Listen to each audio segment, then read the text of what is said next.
സിനിമയെ കുറിച്ച്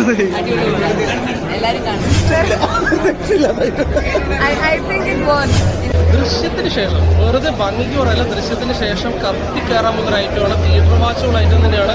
family star എന്നുള്ള ഒരു കൺസെപ്റ്റ് മാറിയിട്ട് ഓരോ തരത്തിലുള്ളൊരു ക്യാരക്ടർ ഡെവലപ്മെന്റ് അല്ലെങ്കിൽ ഇമ്പ്രൂവ്മെന്റ്, എല്ലാവരുടെയും ഇമ്പ്രൂവ്മെന്റ് ഗംഭീരമാണ്.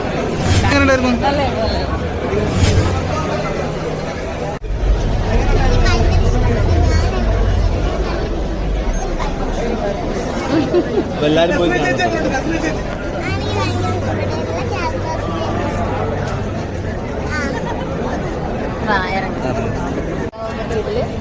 ഒരുപാട് പ്രൗഡായിട്ട് ഫീൽ ചെയ്യുന്നുണ്ട്. അപ്പൊ നിങ്ങളെല്ലാവരും പോയി കാണണം, മിസ് ചെയ്യണം. എല്ലാവരും ഇടയിൽ പടം കാണാൻ ഭയങ്കരമായിരുന്നു. നല്ല ഹാപ്പിയാണ് എല്ലാവരുടെയും കൂടി എങ്ങനെ ഔട്ട്പുട്ടിൽ ഹാപ്പിയാണ്.